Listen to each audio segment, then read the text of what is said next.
তোদের মনে করতে পারে সেবা করিয়া ভাই কাহিকি ঘর ভাই সেবা করছো ভাই অবস্থা যাবে বলে কাহিকি তাহা সেবা করিয়া পারি তু কি নেবে अरे काहे की तू बहुत आगे आगे चले बुआ कैसे तारे किसी में भूल जाएंगे किसी भी तारा दोस्त नहीं अरे वो बहुत जल्दी को रखने नोता था ताले तो बहुत डाउन होता करे কোনটা অধিকাটা হয়ে থাকবে সেই তু আরে মতে প্রতিটি মুহূর্তরে যন্ত্রণা পাই মরিবা অপেক্ষা শপথের পাই মরিଯିବା ଭଲ কোন সব কবে যাচ্ছ তুমি তু হে নিজ মাକୁ তবে এମିତି কথা କେମିତି କହି ପାରୁଛ କେମିତି ତମ ମାଙ୍କର ସବୁ ଦାନ ସବୁ ତ୍ୟାଗକୁ ଏତେ ଶୀଘ୍ର ପାସରି ଦେଲ আরে কোন দান করেছে সে ମୋ ପାଇଁ কি ত্যাগ করেছে সে এই তো ମୋ ଜୀବନ ସବୁଠୁ ବଡ଼ ଦୁଃଖ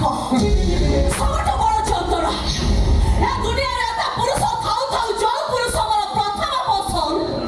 ମା ଶବ୍ଦର ଅର୍ଥ ବି ସେ ଜାଣି ନାହାନ୍ତି ମା ଶବ୍ଦର ମାନ ବି ସେ ବୁଝି ନାହାନ୍ତି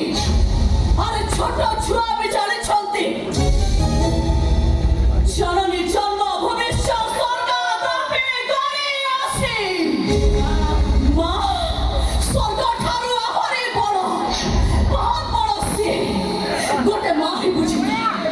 ଗୋଟେ ଛୁଆକୁ 10 ମାସ 10 ଦିନ ପେଟ ଭିତରେ ରଖିବାର କଷ୍ଟ କେତେ ଗୋଟେ ମା ହିଁ ଜାଣିଥାଏ ଗୋଟେ ଛୁଆକୁ ଜନ୍ମ ଦେବାର ଯନ୍ତ୍ରଣା କେତେ ସବୁ ମାଙ୍କ ପରି ଏଇ ମା ବି ଦିନେ ତମକୁ ମରଣ ଶେଷରେ ସେଇ ଜନ୍ମ ଦେଇଥିବେ ଆରେ ଯୋଉ ମା ଏଇ ଛାତିରୁ କ୍ଷୀର ଖୁଆଇ ତମକୁ ଏତେ ବଡ଼ କଲେ ତାଙ୍କର ତମ ପ୍ରତି କିଛି ଦାନ ନାହିଁ ଆରେ ଯୋଉ ମା ପିଲାଦିନେ ତମ ଝାଡ଼ା ପରିସ୍ରାକୁ ଘୃଣା ନ କରି ନିଜ ହାତରେ ସଫା କରୁଥିଲେ ତାଙ୍କର ତମ ପ୍ରତି କିଛି ତ୍ୟାଗ ନାହିଁ ଆରେ ତୁ ଟିକେ ଚୁପ୍ ହେଇଯାରେ ମା ମୋ ପୁଅଟାକୁ ତୁ ଆଉ କିଛି ବି କହନା ରେ କହିବି ମା ଆହୁରି କହିବ ଆପଣଙ୍କ ପୁଅ ମା ଶବ୍ଦର ଅର୍ଥ ବୁଝିଲା ଯାଏ ମୁଁ ଆଜି କହିବି ଜୀବନରେ ସବୁ ଋଣ ସୁଝି ହବ ଶିବ ଶଙ୍କ ହେଲେ ମା ଋଣ କେବେ ବି ସୁଝି ହବନି ମା ମମତାର ମୂଲ୍ୟ କେହି ବି ଦେଇପାରିବେନି ମା ଛାତିର ବୁନ୍ଦାଏ କ୍ଷୀରର ଦାମ ଏ ଦୁନିଆ ଯାକର ସବୁ ସମ୍ପତ୍ତି ଠାରୁ ଆହୁରି ମୂଲ୍ୟବାନ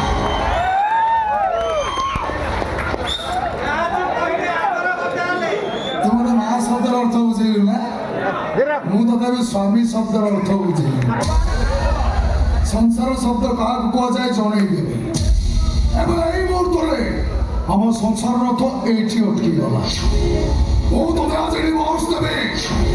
You are no more my wife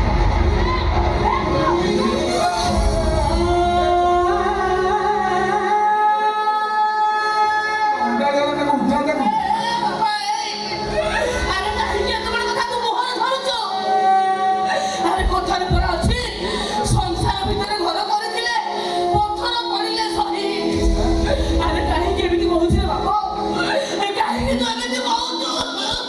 ଜଣେ ତ ମତେ ମା ଶବ୍ଦର ଅର୍ଥ ବୁଝେଇ କାଠ ହେଇଗଲାଣି ଆଉ ତୁ ମତେ ସଂସାର ଶବ୍ଦର ଅର୍ଥ ବୁଝଉଛୁ ନା ଆରେ ଯେତେ ବୁଝେଇଲେ କଣ ହବ ମୁଁ ଗୋଟେ ଅବୁଝା କାହାରି କଥା ଶୁଣିବିନି କି କାହାରି କଥା ମାନିବିନି ମୁଁ ଏଇଟା ବାଜି ଡିଭୋର୍ସ ଦେବି जानवी